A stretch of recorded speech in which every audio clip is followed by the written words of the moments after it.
Hello നമസ്കാരം, ഞാൻ mini. എല്ലാവർക്കും മിനിസ് ലൈഫ് സ്റ്റൈലിലേക്ക് സ്വാഗതം. ഇന്നത്തെ നമ്മുടെ വീഡിയോ എന്ന് പറയുന്നത് ഒരു മഞ്ഞൾ കൃഷിയാണ്. എങ്ങനെ നമ്മൾക്ക് മഞ്ഞൾ കൃഷി നമ്മുടെ പറമ്പിൽ തന്നെ നല്ല രീതിയിൽ ചെയ്യാമെന്ന് കാണിക്കുന്ന ഒരു വീഡിയോ ആണ്. അപ്പം നമുക്കറിയാം, മഞ്ഞൾ വളരെ വളരെ ഗുണം ചെയ്യുന്ന ഒരു സംഭവമാണ് മഞ്ഞൾ എന്ന് പറയുന്നത്.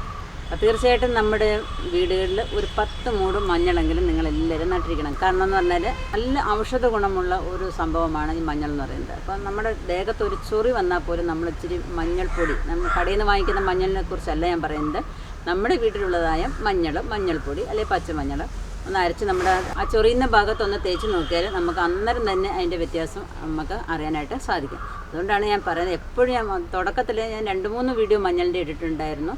അപ്പോൾ അന്ന് മുതലേ ഞാൻ പറയുന്നതാണ്, നിങ്ങളെല്ലാവരും മഞ്ഞൾ കൃഷി ചെയ്യണം. ഒരു 10 മൂട് മഞ്ഞൾ കൃഷിയെങ്കിലും ഏതെങ്കിലും ഗ്രോ ബാഗിനകത്തോ ചാക്കിനകത്തോ സഞ്ചിക്കകത്തോ എങ്ങനെയെങ്കിലും നമ്മൾ മഞ്ഞൾ കൃഷി ചെയ്തിരിക്കണം. അപ്പോൾ അത് എങ്ങനെയാണ് നല്ല രീതിയിൽ എങ്ങനെയാണ് നട്ടുപിടിപ്പിക്കുന്നത് നോക്കാം. ഞാനിപ്പം പറമ്പിൽ തന്നെയാണ് മഞ്ഞൾ നടുന്നത്. അപ്പോൾ എനിക്കിപ്പം ഗ്രോ ബാഗിൽ മഞ്ഞൾ നടേണ്ട കാര്യമില്ല, കാരണം പറമ്പുണ്ടായതുകൊണ്ട് അവിടെ തന്നെയാണ് നടുന്നത്. ഇപ്പോൾ നല്ല ഉണക്കൊക്കെ ആയതുകൊണ്ട് പറമ്പിൽ കിളയ്ക്കാൻ ഭയങ്കര ബുദ്ധിമുട്ടാണ്. അപ്പോൾ ജോലിക്കാരൊക്കെ എത്ര നിർത്തിയാലും പണി നടക്കത്തില്ല. അതുകൊണ്ട് നമ്മൾ ഒരു ഹിറ്റാച്ചി കൊണ്ടുവന്നിട്ട്, ഹിറ്റാച്ചി JCBയുടെ ചെറുത്, അതിനെ കൊണ്ടുവന്നിട്ട് നമ്മൾ പറമ്പെല്ലാം നല്ലതുപോലെ കിളച്ചതിന് ശേഷം നമ്മൾ മഞ്ഞളൊക്കെ നടാമെന്ന് വിചാരിക്കുന്നു. മഞ്ഞൾ ചേനയൊക്കെ നട്ടു, ഇനി മഞ്ഞൾ ചീനി എല്ലാം കിടപ്പുണ്ട്. അതെല്ലാം നടണം. ചേമ്പ്, കാച്ചിൽ, കിഴങ്ങ് എല്ലാം നടാനായിട്ട് കിടക്കുന്നേ ഉള്ളൂ. മാർച്ച് മാസം മുതലാണ് എല്ലാം നടുന്നത്. കുമ്പത്തിലാണ് എല്ലാം നട്ട് തുടങ്ങുന്നത്. പക്ഷേ മഴയൊന്നും ഇല്ലാത്തത് കൊണ്ട് എല്ലാം മുന്നോട്ട് കൊണ്ടുപോവുകയാണ്. അങ്ങനെ മാർച്ച് മാസം മുതൽ നമുക്ക് എല്ലാം നടാനായിട്ട് സാധിക്കും. ചേമ്പൊക്കെ നടുന്നത് മഴയൊക്കെ വന്നതിന് ശേഷം മാത്രം നട്ടാൽ മതി. അപ്പോൾ ഈ മഞ്ഞൾ എങ്ങനെയാണ് ശരിയായ രീതിയിൽ നടുന്നതെന്ന് നോക്കാം.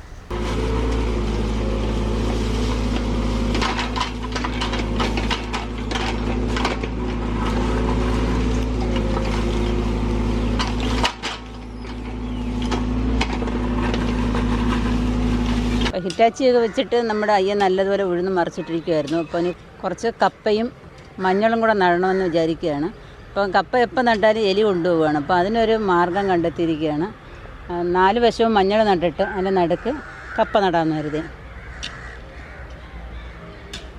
അപ്പോൾ അതിന് നോക്കട്ടെ എങ്ങനെയാണെന്ന്. അപ്പോൾ അതിൻ്റെ തടം തുറന്ന് വയ്ക്കുകയാണ്. എല്ലാ തടത്തിലും അത്യാവശ്യം വളമൊക്കെ ഇട്ടിട്ടുണ്ട്. എന്ന് വെച്ചാൽ നമ്മുടെ ചാണകം, ചാരം, അതുപോലെ കോഴിക്കാഷ്ടം എല്ലാം കൂടെ മിക്സ് ചെയ്തൊരു വളമാണ് ഇട്ടിരിക്കുന്നത്. എല്ലാം നല്ലൊരു പിടിവീതം ഇട്ട് കൊടുത്തിട്ട് കുഴി നല്ലതുപോലെ അറയണം.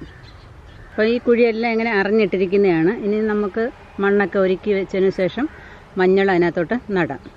കഴിഞ്ഞ വീഡിയോയിലും മഞ്ഞൾ വിളവെടുത്തതും അത് ഉണക്കിയതും പുഴുങ്ങിയതും ഒക്കെ കാണിച്ചിട്ടുണ്ടായിരുന്നു അല്ലേ. അപ്പോൾ അത് നമുക്കിനി അതിൻ്റെ ബാക്കി നടണം. ഇനി അടുത്ത പ്രാവശ്യം നമുക്ക് മഞ്ഞളൊക്കെ വേണമല്ലോ. അപ്പം അതിന് വേണ്ടിയിട്ട് ഇട്ടിരുന്നതാണിത്. ഇതിപ്പം കിളച്ച് കൊണ്ടൊന്നും ഇട്ടേക്കേണ്ട കാര്യമൊന്നുമില്ലായിരുന്നു കേട്ടോ. അത് നമ്മൾ ഈ നടുന്നതിന് ഒരാഴ്ച മുമ്പായിട്ടോ അല്ലെങ്കിൽ 2 ദിവസത്തിന് മുമ്പോ നമ്മൾ മണ്ണിൽ കിടക്കുന്നത് കിളച്ചെടുത്തിട്ട് അങ്ങ് നട്ടാൽ മതി.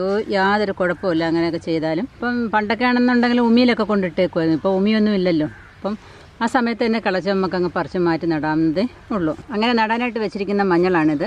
അപ്പോൾ നമുക്കിന്ന് തടമൊക്കെ നല്ലതുപോലെ വൃത്തിക്കൊക്കെ ഒരുക്കി ഇട്ടിട്ടുണ്ട്. നല്ലോണം അറിഞ്ഞൊക്കെ ഇട്ടിരിക്കുകയാണ്. അപ്പോൾ നമുക്ക് ഈ വിത്ത് നമുക്കതിനകത്തോട്ട് നടാം. അപ്പം മഞ്ഞൾ കൃഷി ചെയ്യാത്തവരൊക്കെ ഒന്ന് ചെയ്യണം കേട്ടോ. കാരണം നമ്മൾ കടയിൽ നിന്നൊക്കെ, ഞാൻ പലപ്പോഴും പറഞ്ഞിട്ടുള്ളതാണ്, കടയിൽ നിന്നൊക്കെ നമ്മൾ മഞ്ഞപ്പൊടിയാണ് വാങ്ങിക്കുന്നത്. മഞ്ഞളിൻ്റെ പൊടിയെല്ലാം ശരിക്കും പറഞ്ഞാൽ. അപ്പോൾ തീർച്ചയായിട്ടും എല്ലാവരും ഇതൊന്ന് കൃഷി ചെയ്ത് നോക്കണം കേട്ടോ. ഒരു 10 മൂടായാലും മതി. ഗ്രോ ബാഗിനകത്ത് നടാം, മണ്ണിലും നടാം, എവിടെ നട്ടാലും ഇത് കിളിച്ച് വന്നോളും. പിന്നെ വലിയ പരിചരണത്തിൻ്റെ ഒന്നും ആവശ്യമില്ല. പിന്നെ നമ്മൾ വളമൊക്കെ കൊടുത്താൽ അതിനനുസരിച്ച് നമുക്ക് ഫലം കിട്ടുകയും ചെയ്യും. നമ്മുടെ കുഴിയിൽ മണ്ണൊക്കെ നമ്മൾ നല്ലതുപോലെ വൃത്തിയാക്കി ഒന്ന് കൂമ്പാരം കൊട്ടി വെച്ചിട്ട് നമുക്ക് 2 വിത്ത് നടണം.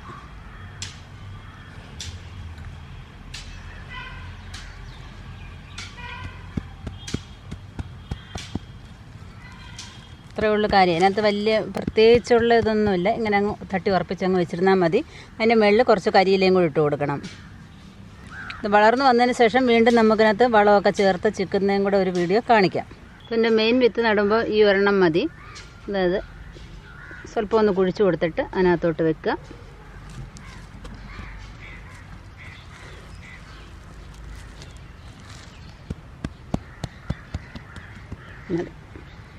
കരിയിലയും കൂടെ അതിൻ്റെ മേളിൽ വാരിട്ട് കൊടുക്കുക. അപ്പം നമ്മുടെ കപ്പ എല്ലാം നമ്മൾ നട്ട് കഴിഞ്ഞു കേട്ടോ. ഒരു 10-250 മൂട് കപ്പ നട്ടിട്ടുണ്ട്. അതിൻ്റെ ചുറ്റിനുമായിട്ട് ഒരു 3 വരി മഞ്ഞളും കൂടെ നമ്മൾ നട്ടിട്ടുണ്ട്. എന്തിനാണെന്നറിയാമോ? ഈ പ്രാവശ്യം എലിയെ ഒന്ന് തുരത്താൻ വേണ്ടിയിട്ടാണ്. എല്ലാ പ്രാവശ്യവും എലിയും കൊണ്ട് ഭയങ്കര ശല്യമാണ്. ചീനി വെച്ചാൽ പകുതി എലി കൊണ്ടുപോകും. അപ്പം 1-2 പേരിങ്ങനെ പറഞ്ഞാണ് ചുറ്റിനും മഞ്ഞൾ നട്ടാൽ എലിയുടെ ശല്യത്തിൽ നിന്ന് കുറച്ച് ഒഴിവാകുന്നു. കാരണം 3 വരിയിൽ നിന്ന് നോക്കുമ്പോഴും മഞ്ഞളായിരിക്കും. അപ്പം പിന്നെ 4ാമത്തെ വരിയിലും മഞ്ഞളാണെന്ന് എലി ഞാൻ കരുതി അങ്ങ് പൊക്കോളും. അതായിരിക്കും എൻ്റെ ഉദ്ദേശം അല്ലേ. അപ്പം നമുക്ക് നോക്കാം എങ്ങനെയൊക്കെ ആയി വരുമെന്ന്. ചീനി അല്ലെങ്കിൽ കപ്പ നട്ടതിന് ശേഷം നമ്മളതിൻ്റെ 4 ചുറ്റിനും മഞ്ഞൾ ഇട്ട് കൊടുത്തിരിക്കുകയാണ്. 2 വരി അല്ലെങ്കിൽ 3 വരി നിങ്ങളുടെ സ്ഥല സൗകര്യത്തിനനുസരിച്ച് ഇടാം കേട്ടോ. അപ്പം പിന്നെ എലിയിൽ നിന്നൊക്കെ കുറച്ച് മാറ്റം ഉണ്ടാകുമെന്നാണ് പറയുന്നത്. അപ്പോൾ എന്താണെന്ന് നമുക്ക് നോക്കാം. അപ്പം ഇങ്ങനെ 4 ചുറ്റിനും മഞ്ഞൾ നട്ടിരിക്കുകയാണ്. ഇനിയിപ്പം കുറച്ച് മാത്രമേ കരിയില ഇട്ടുള്ളൂ. ബാക്കിയിലും കൂടെ ഇനി കരിയില ഇടണം. സമയം കുറച്ചായതുകൊണ്ട് നാളത്തേക്ക് മാറ്റി വെച്ചിരിക്കുകയാണിത്. അപ്പം നിങ്ങൾക്ക് ഈ മഞ്ഞൾ കൃഷി ഇഷ്ടപ്പെട്ടു എന്ന് വിചാരിക്കുന്നു. നമുക്ക് അത്യാവശ്യ സാധനങ്ങളൊക്കെ നമ്മുടെ വീട്ടിൽ തന്നെ നമ്മൾ ഉണ്ടാക്കിയെടുക്കാനായിട്ട് ശ്രമിക്കുക. അപ്പോൾ ഈ കൃഷി നിങ്ങൾക്ക് ഇഷ്ടപ്പെട്ടു എന്നുണ്ടെങ്കിൽ നിങ്ങൾ ഇതേപോലെ ചെയ്യണം. നിങ്ങളുടെ കൂട്ടുകാർക്കൊക്കെ പ്രയോജനപ്പെടുന്നതാണെന്നുണ്ടെങ്കിൽ നിങ്ങൾ കൂട്ടുകാർക്കും കൂടെ ഷെയർ ചെയ്ത് കൊടുക്കുക. അതുപോലെ ലൈക്ക് ചെയ്യാനും ഒട്ടും മറക്കരുത്. സബ്സ്ക്രൈബ് ചെയ്യാനാണ് ഒട്ടും മറക്കാതിരിക്കേണ്ടത്.